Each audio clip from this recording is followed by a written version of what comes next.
তামুলপুৰ ৰাজীৱ ভৱনত বাক্সা জিলা কংগ্ৰেছ কমিটিৰ প্ৰতিবাদ কলাবেজ পৰিধান কৰি প্ৰতিবাদ বাক্সা জিলা কংগ্ৰেছ কমিটিৰ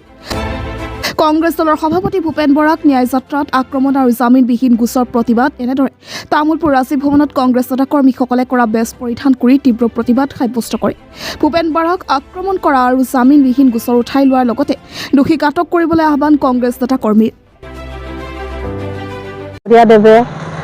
যে আমাৰ ভাৰত জুৰি ন্যায় যাত্ৰা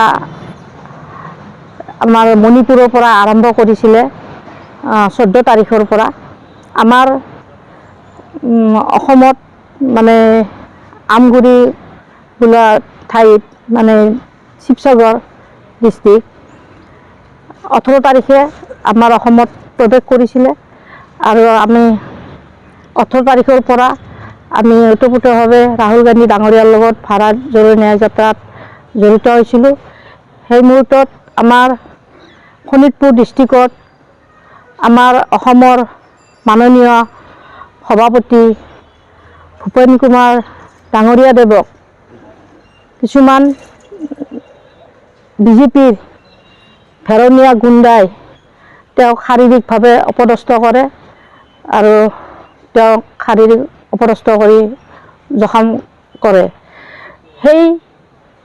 প্ৰতিবাদ সাপেক্ষে আমি কেছু দিয়া হৈছে আজিলৈকে অসম পুলিচে কোনো এই দুষ্কৃতিকাৰীক গ্ৰেপ্তাৰ নকৰি আমাৰ নেতা ভূপেন কুমাৰ ডাঙৰীয়াৰ ওপৰত স্বৈৰাচাৰীমূলক হিংসামূলকভাৱে জামিনবিহীন কিছুমান কেছ ৰেজিষ্টাৰ কৰি তেখেতক মানে হাৰাশাস্তি কৰি আছে আমাৰ যোৱা যোৰহাট থানায় আমাৰ নেতা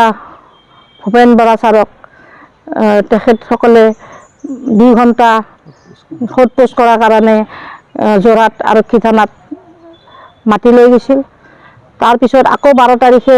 তেওঁক হাজিৰ কৰাৰ কাৰণে নিৰ্দেশ দিয়া হৈছিল আমি এই যি হিংসামূলকভাৱে আমাৰ নেতা ভূপেন বৰা ছাৰৰ ওপৰত যি জামিনবিহীন গোচৰ ৰুজু কৰিছে তেওঁলোকে